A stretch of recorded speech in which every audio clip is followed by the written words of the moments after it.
우리가 지금 하나님의 뜻을 따르는 삶이란 주제로 두 번에 걸쳐 생각을 했습니다. 지난주엔 우리가 마음을 다해 하나님을 섬기는 삶이 하나님의 뜻을 이루는 삶인데, 그러기 위해서는 세 가지의 원리들을 전제해야 될 걸 얘기했죠. 그래서 이러한 하나님의 뜻을 따라 살기 위해서는 마음을 다하여 여호와를 신뢰하고 명철을 의지하지 말고 범사의 그를 인정하면 길을 지도해 주시겠다 약속합니다. 어떻게 지도해 주시는가? 말씀을 통해서, 성령 안에서 마음의 소원으로, 또 환경을 통해, 신실한 사람들 통해 뜻을 가르쳐 주시고 또 이끌어 주십니다. 네. 오늘은 세 번째 시간입니다. 타락한 세상에서 하나님이 어떻게 뜻을 이루어 가시는가.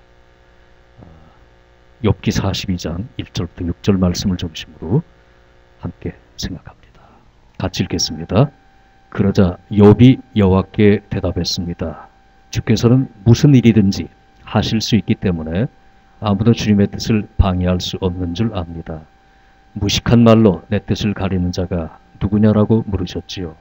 정말 저는 알지도 못하면서 말하였고 깨닫지 못하는 일들을 아는 채 하였습니다. 주님께서 들어라, 내가 말하겠다. 내가 묻겠으니 너는 대답하여라고 하셨지요. 주님에 대하여 귀로 듣기만 했는데 이제 저는 주를 눈으로 직접 보았습니다. 이제 제 자신을 경멸합니다. 그리고 티끌과 재 가운데서 회개합니다. 아멘. 이 그림이 얼마짜리나 될 것 같습니까? 며칠 전에 미국에서 있었던 일입니다. 어떤 아주머니가 오래전에 한 박스를 게라지 세일에서 샀습니다. $50 주고. 거기에 뭐 인형도 있고 장난감도 있고 조그만 그림도 하나 있었습니다. 장난감이 필요해서 박스를 뒤지다가 보니까 그림이 나왔어요. $50 게라지 세일에서 박스를 구입할 때 그 안에 있었던 그림입니다. 이 그림을 꺼내가지고 자세히 봤더니 밑에 어떤 이름입니까? 르누아르, 프랑스의 유명한 작가의 이름이 기록이 되어 있는 겁니다. 그리고 남바도 붙여 있어요. 그러니까 뭔가 좀 느낌이 이상해요. 심상치 않아요. 그래서 전문가에게 의뢰를 했더니 이게 진품입니다. 르누아르가 그린 세느 강변의 풍경이라는 유명한 작품인데, 이것이 종적이 묘연하게 그동안에 감춰져 있었던 겁니다. 그런데 $50에 산 이 물건이 얼마쯤 되는지 아십니까? 적어도 10만 불이 넘습니다. 대박이죠. 이제 곧 억션을 한다고 그럽니다. 그러니까 미니멈 10만 불인데 몇십만 불이 갈지 몰라요. 뭐 가끔 우리한테도 이런 좋은 일이 생기면 얼마나 좋겠어요. 50불 정도의 가치를 투자했는데 수십만 불이 들어오면 뭐 어떻든 좋은 일입니다. 뭐 이런 일들이 가끔은 우리에게도 좀 있었으면 좋겠어요. 그런데 세상은 항상 이런 좋은 일들만 있는 게 아니죠. 자, 이 그림 한번 보십시다. 멱살 잡고 지금 난리가 났습니다. 그런데 이것도 며칠 전에 한국에서 있었던 일입니다. 교단마다 총회를 합니다. 총회를 하면 소위 목사들이 모여서 회의를 합니다. 이 총회는 한국에서 가장 큰 교단입니다. 가장 큰 교단. 그러니까 한국의 장로교회, 한국교회를 대표하는 거룩한 총회 석상에서 목사들이 서로 고함 지르고 욕하고 치고받고 싸웠습니다. 나도 목사지만 뭐 목사도 그럴 수 있으면 안 되겠지만 그래도 그런데 이건 정말 못 봐주잖아요. 이 자리에서 한 목사가 강단에 올라와 가지고 가스총을 손에다 들고 발언권 안 주면 다 쏴버리겠다. 너무 부끄러워서 이것보다 눈물이 나요. 가슴이 깨져요. 참 좀 하나님 좀 손 좀 봐주면 좋겠어요. 뭐 내가 지금 한국 가가지고 뭐 말할 수도 없고 같이 뭐 멱살 잡고 싸울 수도 없잖아요. 이건 아닌데 이래서는 안 되잖아요.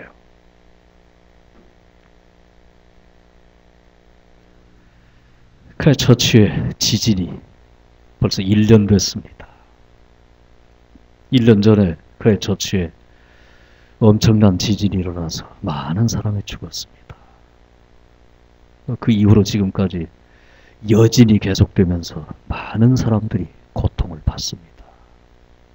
지진 때문에 목숨을 잃고 재산을 잃은 사람들이 악한 사람들이 다 아닙니다. 이 가운데는 성도들도 많고요. 이 그림에 보시는 것처럼 교회당도 깨집니다. 왜 하나님이 이런 일들을, 악한 일들을 그냥 놔두시나 말입니다. 지금 세계적으로 여러 나라들이 전쟁이나 내전에 시달리고 있습니다만 특별히 시리아가 심각합니다. 시리아의 독재자가 무수한 양민들을 엄청나게 살상하고 있습니다. 그래서 이 총칼을 피해 많은 시리아 백성들이 이웃 나라들로 도망을 가고 또 이렇게 난민이 돼서 이스케이프를 합니다. 이런 모습들을 볼 때 우리가 떠오르는 질문이 뭡니까? 도대체 하나님은 어디 계시나? 뭘 하고 계시나 말입니다. 이런 생각을 하게 되면 또 이런 딜레마가 있습니다. 이런 질문들이 따라옵니다. 에피큐로스라고 그리게 철학자입니다. 소위 쾌락주의를 시작했던 사람인데 이 사람이 문서에 기록을 했기 때문에 에피큐로스 딜레마라고 하는 말로도 붙어있는 그런 인간이 나면서부터 또 역사 이래로 인간이 가지고 있는 중요한 실존적인 질문입니다. 같이 한번 읽어보실까요? 신은 재난을 방지할 수 있는데도 방지하려 하지 않는가? 아니면 방지하고 싶지만 방지할 능력이 없는가? 악을 방지하고 싶은데 못한다면 무능력함으로 신이 아니고 능력이 있는데도 방지한다면 사랑이 없으므로 선한 신이 아니다. 악이 이렇게 많고 무수히 재난들이 많은데 정말 우리가 하나님의 뜻을 추구한다는 게 의미가 있단 말입니다. 도대체 하나님은 어떻게 이러한 죄악된 타락한 세상 속에서 자신의 뜻을 이루어 가시는가? 그래서 이런 죄악된 모습들을 보면 악이 방치되게 된 모습들을 보면 이런 질문들이 떠오릅니다. 정말 하나님이 전능하신가?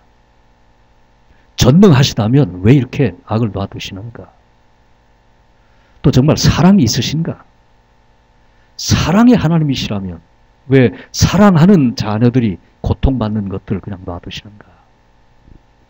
이런 질문이 있지만 성경은 명확하게 제시합니다. 같이 읽겠습니다. 주께서는 무슨 일이든지 하실 수 있기 때문에 아무도 주님의 뜻을 방해할 수 없습니다. 하나님은 전능하시고 타락한 세상 속에서도 하나님의 뜻을 이루어 간다는 선포입니다. 그러면 하나님께서는 이토록 타락한 세상에서 하나님의 뜻이 무엇이고 그 뜻을 어떻게 이루어 가시는가를 이 시간에 함께 생각하려고 합니다. 우리가 좀 더 이 세상을 생각할 때 세상을 움직여가는 팩터, 요인들이 있습니다. 어떻게 세상이 움직여지고 있나? 여기에 4가지의 팩터가 있습니다. Natural factor, 자연적 요인이 있습니다. 인간적 요인, human factor가 있습니다. 또 spiritual factor, 영적인 요인, 그리고 divine factor, 신적인 또는 하나님의 일하심이 있습니다. 이 네 가지가 합쳐져서 네 가지가 세상을 움직여가는 그러한 요인들입니다. 하나씩 하나씩 생각해 보십시다. 자연적 요인, natural law, 자연법이 있어요. 이 자연법이란 모든 인간에게 똑같이 적용이 됩니다. 믿는 자에게만 주어지는 게 아니에요. 믿지 않는 자에게도 주어집니다. 모든 인간은 이 세상이란 하나님이 설정해 놓은 자연법에 의해서 움직여갑니다. 그래서 자연적 요일이 가장 중요한 요소 중에 하나입니다. 마태복음 5장 45절 같이 읽겠습니다. 너희 아버지는 악한 사람이나 선한 사람 모두에게 햇빛을 비추시고 의인과 죄인에게 비를 내려주신다. 똑같이 주십니다. 악한 사람이든 선한 사람이든 모두가 다 건강 잘 챙기지 않으면 병에 걸리게 돼 있어요. 충분히 잠을 자고 또 충분히 일을 하고 충분히 머리를 쓰고 몸을 움직여야 건강해집니다. 그건 다 자연법칙이에요. 인간은 나서 자라고 나이가 들면 늙어서 죽게 돼요. 이런 모든 것들은 자연법칙입니다. 지진이 일어나거나 또는 해일이 일어나고 여러 가지 자연재해가 일어났다고 할 때 믿는 사람들 다 제외되는 것 아닙니다. 그들도 똑같이 믿는 자나 믿지 않는 자나 해와 비가 내려지는 것처럼 자연 법칙은 모두에게 동일하게 적용이 됩니다. 자연적 요인이 있습니다. 두 번째는 인간적 요인입니다. 우리가 해야 합니다. 또 많은 경우에 사람들의 죄악 때문에 문제가 생깁니다. 마태복음 16장 24절 보면 예수님이 제자도를 선포하십니다. 나를 따르려면 내 제자가 되려면 자기를 부인하고 자기 십자가를 지고 나를 쫓아야 한다. 우리가 결정해야 돼요. 우리가 노력해야 합니다. 훈련해야 합니다. 내 십자가 지고 나를 부인하고 그래야 하나님이 우리에게 원하시는 바 십자가를 하나님의 뜻을 사명을 짊어지고 나아갈 수가 있단 말입니다. 마태복음 7장 12절 같이 읽겠습니다. 그러므로 무엇이든지 남에게 대접을 받고자 하는 대로 너희도 남을 대접하라. 이것이 율법이요 선지자다. 네, 이것이 황금률입니다. 인간관계에 우리 주님이 가르쳐주는 성경적 가장 기본적인 원칙입니다. 대접받기를 원하는가? 사랑받고자 하는가? 존경받으려고 하는가? 뭐예요? 대접받고자 하는 대로 너도 저를 대접하란 말이에요. 나에게 달렸어요. 내가 친절한 말, 정직한 행동 보여주면 상대방도 친절하게, 정직하게 또 나를 존중하고 내 인격을 사랑하면서 대접을 해줍니다. 나에게 달려있어요. 휴먼 팩터입니다. 내가 해야 돼요. 그래서 자연 법칙이 있고 또 인간의 팩터가 있습니다. 종종 나는 정직하게 열심히 바르게 살려고 해도 뭐 우리 주변에 악한 사람들이 많잖아요. 도둑놈도 많고요. 사기꾼도 많고요. 또 술 취한 주정뱅이 운전자 때문에 이렇게 교통사고도 많이 일어나요. 그러한 휴먼 팩터, 인간적인 요소들 때문에 많은 죄악들이 우리 주변에 있는 겁니다. 하나님의 교회가 왜 그런가? 나 때문에 그래요. 사람들 때문에 그래요. 하나님의 문제가 아니라 미성숙한, 아직도 너무도 인간적인 나 때문에 내가 사랑을 보여주지 못하기 때문에 반목질시하고 싸우고 분열하고 다투고 하나님의 교회가 어찌어찌른 거예요. 이 그림 보신 일 있어요? 이것도 지난주에 한국 TV와 또 신문에 쫙 깔렸던 그런 사진입니다. 한 사람이 뛰어가고 있죠? 근데 이 사람이 탈주범입니다. 대구 동부경찰서에서 이 사람이 탈옥을 해가지고 누비고 다녔어요. 가던 길에 이제 밤에 CCTV에 잡힌 겁니다. 그래서 전국적으로 수배 전단이 내렸잖아요. 이 사람을 잡아야 된다. 성폭행 및 전과 25범의 강도 피의자입니다. 무시무시한 사람이에요. 다행히 어제 오후에 잡혔습니다. 이런 사람들 때문에 사회가 악해요. 이 사람은 자기 딴에는 나는 피해자다 그런 얘기도 하더라고요. 물론 그럴 수도 있죠. 환경을 탓할 수도 있고 부모를 탓할 수도 있습니다. 그러나 인간은 스스로 자기 인생에 대해 책임져야 돼요. 내가 하는 겁니다. 전과 25범이 되도록 뭐 한 겁니까? 자신이 한 거예요. 그렇게 날렵한 몸과 건강한 체력을 갖고 있는 사람이면 가서 일을 해야죠. 땀 흘려 일해서 정당하게 돈을 벌고 경제활동하고 인간생활하고 사회 기여를 해야지. 남의 걸 자꾸 훔치고 강도짓하고. 인간에게 문제가 있어요. 그래서 악이 많은 겁니다. 세 번째는 영적 요일이 있습니다. 악한 영이 득실거려요. 사탄이 일하고 있습니다. 에베소 6장 12절에 같이 읽겠습니다. 우리의 싸움은 이 땅의 사람들에 대항하여 싸우는 것이 아니라 이 세상의 어두운 세력들과 공중의 권세 잡은 악한 영들에 대항하여 싸우는 것이라. 너무도 현대인들이, 크리스찬들이 살깊이 영적 팩터를 인정하지 않는 데 문제가 있어요. 우리의 싸움은 사람들과의 싸움이 아닙니다. 누구 때문에 상처받았다고요? 그래서 갈등을 일으키고 내 인생이 복잡해지고 피곤하다고요?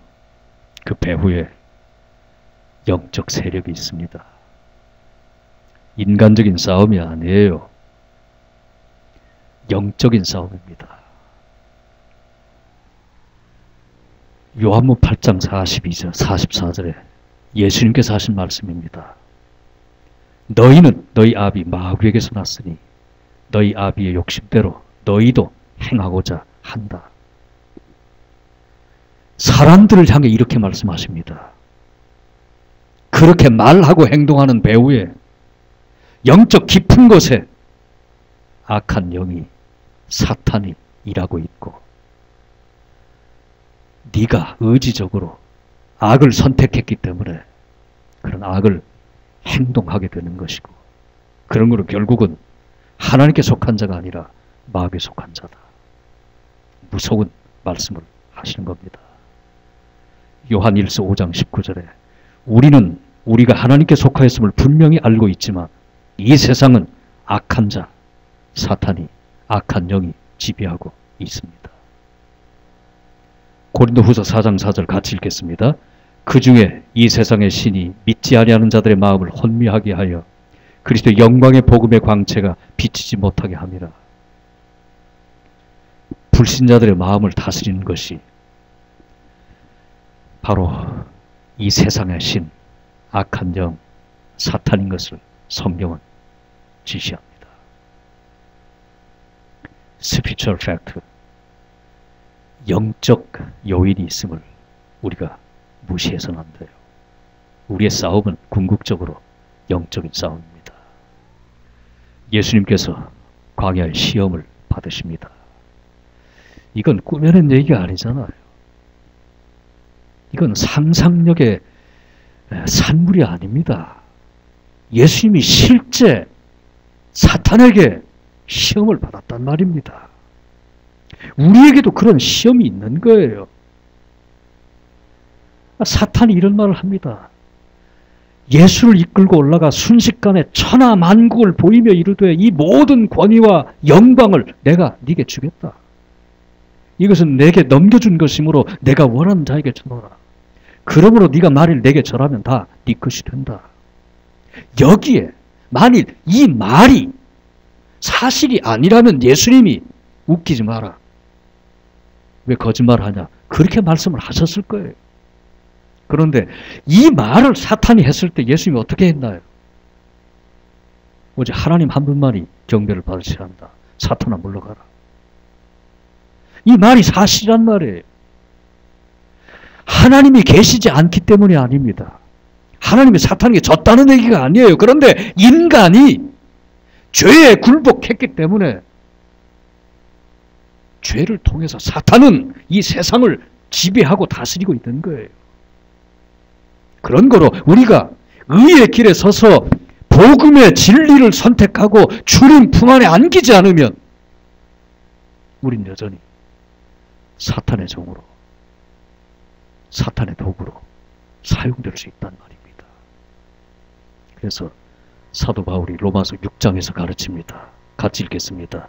너희 자신을 종으로 내주어 누구에게 순종하든지 그 순종함을 받는 자의 종이 되는 줄을 너희가 알지 못하느냐.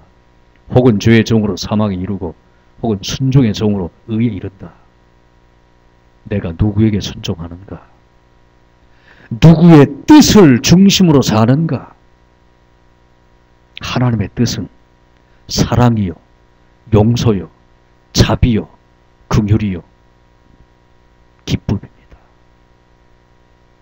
근데 사탄의 뜻은 다툼과 싸움과 분열과 시기와 미움과 파괴입니다. 내가 하나님의 뜻을 선택해서 그 뜻에 순종하면 의의 종, 하나님의 종이 되는 것이고, 그렇지 못하면 사망의 종이 사탄의 졸개가 된단 말이에요. 이 영의 세력이 세상을 움직이는 중요한 요소로 자리 잡고 있어요. 마지막 네 번째, 디바인 팩터, 하나님의 다스리십니다. 마태복음 10장 29절 30절 같이 읽겠습니다. 참새 두 마리가 동전 한 개 팔리지 않느냐. 난 너희 아버지가 아니고서는 한 마리도 땅에 떨어질 수 없다. 심지어 너희 머리카락의 수까지도 하나님은 아신다. 자연 법칙이 있습니다. 인간들이 선택하고 행동합니다. 사탄이 일하고 있습니다. 그럼에도 불구하고 세상을 움직이는 가장 중요한 요인은 하나님의 인비지블 핸드, 하나님의 손길이고 하나님의 뜻이고 하나님의 일하십니다. 하나님은 아신단 말입니다. 다 생각하고 계시단 말입니다. 그러면서 모든 현상들을 통해서 일을 하십니다.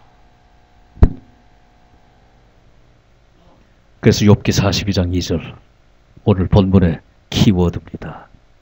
주께서는 무슨 일이든지 하실 수 있기 때문에 아무도 주님의 뜻을 방해할 수 없습니다.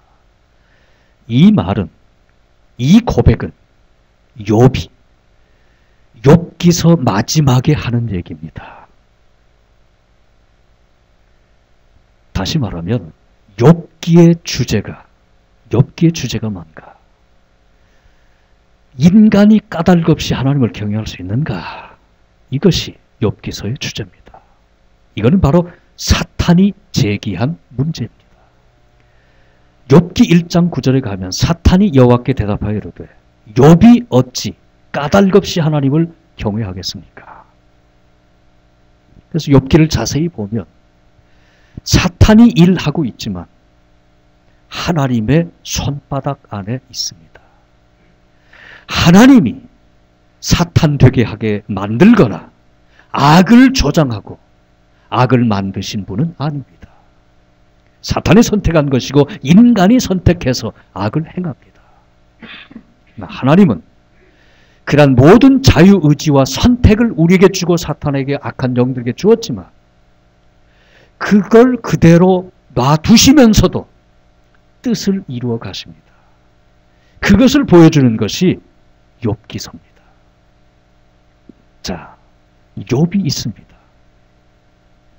욥이 경건해요. 그러자 사탄이 참소하는 겁니다. 하나님이 잘 먹여주시고 성공시켜주고 호의호식하고 성공적인 인생 살고 잘 먹고 잘 살고 건강하니까 하나님 섬기는 거지. 한번 빼앗아 보십시오. 정말 그럴 수 있는가? 정말 그렇게 생각하냐? 한번 해봐라. 하나님이 허용합니다. 그러나 생명은 건들지 마라. 그러니까 사탄의 영향력, 그의 능력이라 하나님 손바닥에 있는 거예요. 한계가 있어요. 여하튼 그래서 사탄이 욥을 시험합니다. 모든 재산 다 잃어버리죠. 10명의 자녀 다 잃어버립니다. 부인마저도 저주하고 떠나갑니다. 온 몸에 질병이 들어옵니다. 건강도 다 잃어버려요. 그러나 욥은 끝까지 하나님을 원망하거나 또는 믿음을 떠나지 않습니다. 3명의 친구가 찾아옵니다. 그러면서 욥기에 친구들과 주고받는 얘기들이 계속되잖아요. 그들의 요점은 그렇습니다. 네가 뭔가 잘못했으니까, 죄를 범했으니까 그의 결과로 이런 어려움이, 고통이, 질병이, 실패가 다가온 것이다. 회개해라. 그러나 욥기가 보여주는 것은 선한 사람도 무죄한 사람도 고통을 당할 수 있단 말입니다. Bad things happen to good people. 악한 일들이 선한 사람들에게도 나타날 수 있단 말입니다. 그럼에도 불구하고 끝까지 믿음을 지켰을 때 마지막은 해피 엔딩입니다. 그 이전에 가졌던 것의 갑절에 비할 수 없는 그러한 은혜와 축복과 소망이 욥기에게 쏟아집니다. 이런 과정을 겪으면서 마지막 42장에서 욥이 하는 말입니다.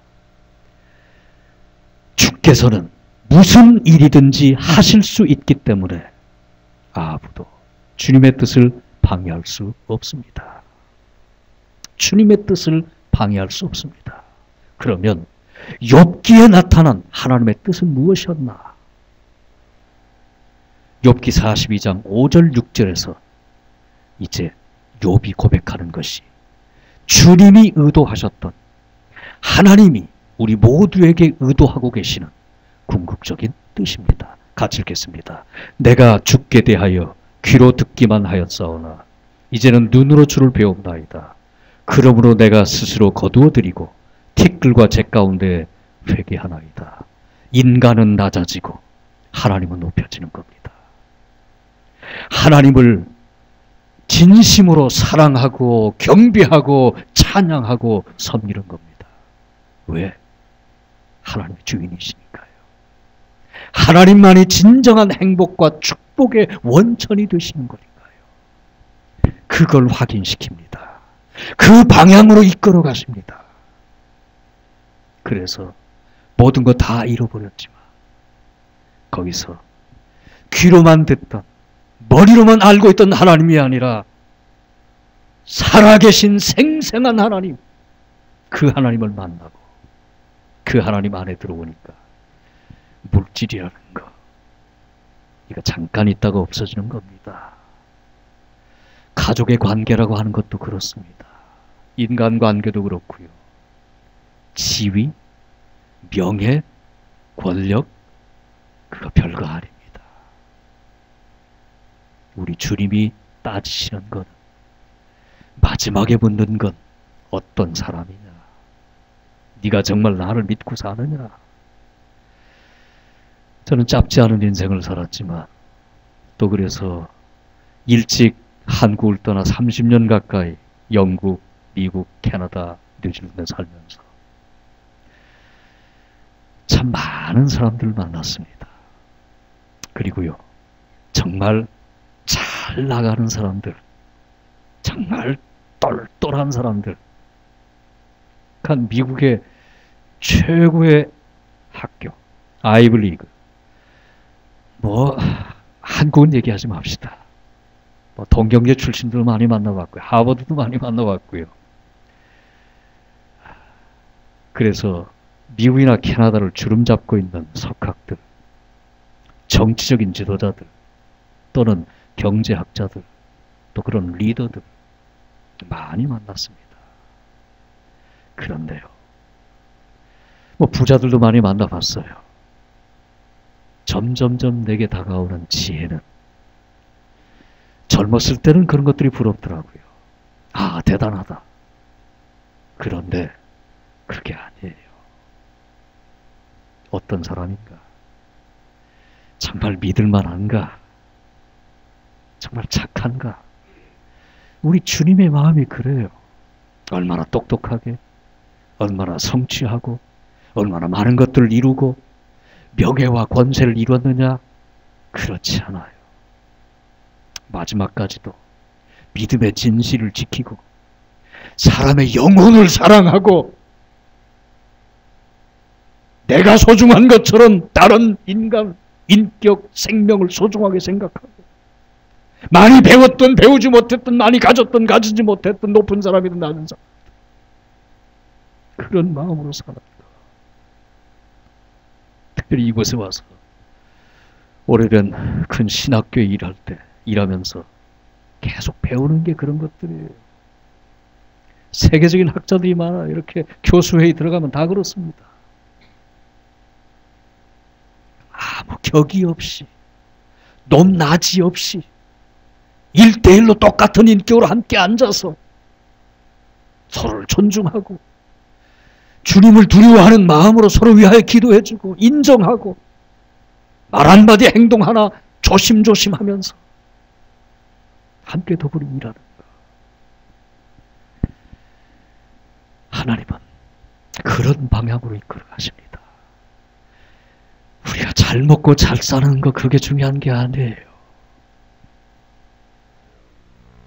그런 거로 목적과 과정에 대해서 좀 이해할 필요가 있습니다. 하나님이 더 나은 인간, 더 고결한 하나님의 인격자, 예수님을 닮은 사람으로 키워가시는 목적을 가지고 이끌어 가십니다. 이런 과정에 종종 악한 영들의 지문이 또는 악한 자들의 손길이, 상처가 우리에게 남아요. 그건 과정입니다. 프로세스예요. 그것이 끝이 아니에요. 그게 목적이 아니에요. 하나님께서는 그런 것들로 다 놔두시면서 쓰십니다. 그리고 궁극적으로 모든 것이 합력하여 선을 이루도록 이끌어 가시는데, 이 합력하여 이루는 선은 28절, 29절, 30절 계속 보면 To be like Jesus, 예수님 닮아가는 거예요. Sanctification, 성화입니다. 거룩하고 고결한 인격으로 자라가는 거예요. 우리가 잘 먹고 잘 사는 게 아니에요. 성취하고 명예와 권세와 부를 이루고 건강하게 떨덩거리며 살라, 이게 아니란 말입니다. 그렇다면 욥을 그냥 놔둬야죠. 처음부터. 하나님의 목적은 우리를 이끌어 가시는 길은 자기를 부정하고 십자가 지고 주님 따르는 거예요. 그러려면 훈련받아야 되잖아요. 깎여져야 되잖아요. 내려앉아야 되잖아요. 겸손해져야 되잖아요. 그래야, 겸손해야 주님 바라봅니다. 그리고 진정한 겸손은 하나님 앞에 무릎 꿇고 사는 거고요. 그리고 이 번역이 조금 문제가 있는 게, 모든 것이 합력하여 선을 이룬다. Everything. 그래서 조금 일 자체가 또는 사물이나 사건 자체가 주격인 것처럼 나와 있어요. 그러나 쉬운 성경에 보면 번역이 원문에 가깝게 잘 되어 있습니다. 하나님이 하신 겁니다. 하나님께서 모든 일을, 어떤 일들이 스스로 합력해서 선을 이룬 방향으로 나가는 것이 아니라 처음부터 끝까지 하나님이 하신다는 말입니다.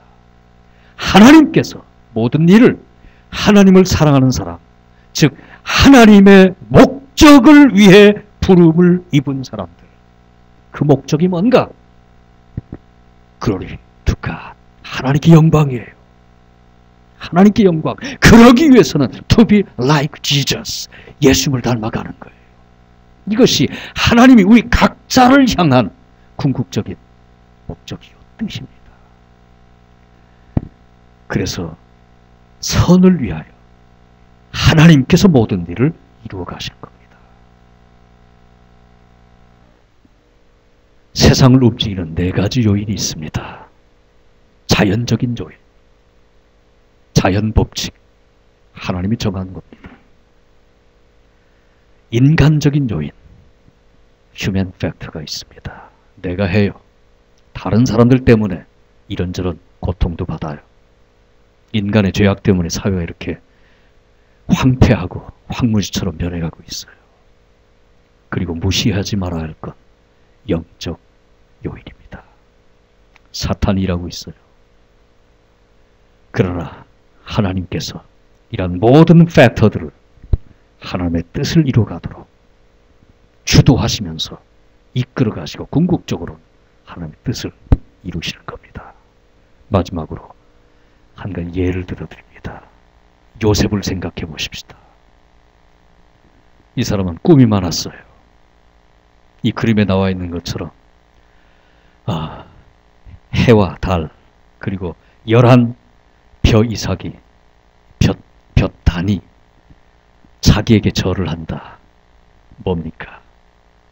부모, 형제보다 뛰어난 인물, 위대한 인생을 창조하겠다는 그런 꿈이 아니겠습니까? 자신의 꿈일 수도 있고 또 하나님이 그에 주신 그런 비전일 수도 있습니다. 여하튼 이런 꿈을 가진 요셉, 그의 길이 순탄하진 않았습니다. 여러분 항상 생각하세요. 뭔가 세상을 거슬러 가는 악한 시대 상황을 거슬리는 좀 더 하나님 뜻에 가깝게 나아가는 그런 인생과 인격을 꿈꾸고 살려면 쉽지 않아요. 쉽지 않아요, 결코. 세상이, 또 세상을 움직이는 사탄이, 악한 영들이 가만 놔두지 않아요. 여러 가지로 반대가 있고, 그래서 고통이 따라요. 그래서 꿈을 가졌던 요셉이 어떤 일들을 당합니까? 형제들에게 배신을 당하고 애굽의 종으로 팔려가고, 종으로 팔려가서도 착하고 정직하게 선하게 살려고 하다가 보디발 아내 꾀임에 빠져 10수년 동안 옥살이를 합니다. 그러나 요셉은 꿈을 잃지 않고 하나님의 다스리심을, 선한 인도하심을 바라보면서 모든 것들을 극복합니다. 마침내 총리 대신이 됩니다. 성공합니다. 그래서 7년 흉년 기간에 많은 사람들이 굶어 죽게 되었을 때 많은 사람들을 구합니다. 그리고 그때 자기 부모와 형제들까지도 구하게 되는 겁니다. 마침내 형제들이 요셉의 정체를 알게 됩니다. 이제 불안해요. 복수당하지 않겠나. 그래서 사람은 착하게 살아가게 돼요. 참 남에게 상처 주지 마세요. 그러면 나한테 다 돌아오게 돼 있어요. 뿌린 대로, 심는 대로 거두잖아요. 그러니까 이제 우리 죽었다. 우리 죽었다. 이제 칼자루를 요셉이 쥐고 있습니다. 권력자예요. 그 앞에 다 엎드려 있습니다. 제발 목숨만 살려달라고. 그때 요셉의 위대한 고백이 나옵니다. 창세기 45장 7절 같이 읽겠습니다. 하나님이 큰 구원으로 당신들의 생명을 보존하고 당신들의 후손을 세상에 두시려고 나를 당신들보다 먼저 보내셨나니 그런즉 나를 이리로 보내는 당신들이 아니요 하나님이시라. 하나님의 뜻 가운데서 여러분 자신을 볼 줄 아는 지혜를 키우세요. 오늘의 내가 있기 위해서 이제까지 이런 사건이, 이런 갈등이, 이런 시험이, 이런 어려움이 있었던 겁니다. 더 나은 내일을, 더 나은 내일의 내 믿음과 인격을 만들어가기 위해서 오늘 이런저런 바람이 불고 봄부터 소쩍새는 이렇게 울었던 겁니다. 지금까지 찬소리도 있었던 거고요. 잔가지가 흔들렸던 겁니다. 여러분, 하나님은 뜻을 이루어 가십니다. 인간이 어떻게 하든, 자연이 어떻게 움직이든, 영적인 세력들이 어떻게 몸부림치든 하나님은 뜻을 이루어 가십니다. 그 뜻 안에 있는 나를 보면서 우리는 잠시 이 세상 나그네로 살다가 갑니다. 여기가 전부가 아니에요. 완성될 하나님 나라에서의 영원한 삶, 이터니티, 이터널 라이프, 영원한 삶을 준비합니다. 매일매일 더욱더 주님 닮아가는 그 궁극적인 뜻을 바라보면서 우리 모든 삶 속에 경배와 찬양과 하나님 나라 선포가 궁극적으로 나타나서 하나님께 영광이 되고 또 여러분 자신의 더욱더 축복이 충만하기를 주의 이름으로 간절히 축원합니다. 기도하십시다. 하나님의 은혜와 사랑 감사합니다. 저희를 부르셔서 예수님 닮도록 더욱더 성화된 백성으로 나아가도록 하여 하나님의 뜻을 이루고 하나님 나라를 확장하도록 귀한 사명과 책임, 목적을 주시니 고맙습니다. 이 귀한 목적에 서서 또 하나님의 뜻을 이루어 가기에 힘쓸 수 있도록 주옵소서. 날마다 우리 자신을 부정하게 하시고 십자가를 지고 주님을 온전히 쫓아갈 수 있는 신실한 아들과 딸들이 참으로 착한 제자들이 되도록 주장하여 주시옵소서. 간절히 바라오며 예수 그리스도 이름으로 기도 올리옵나이다.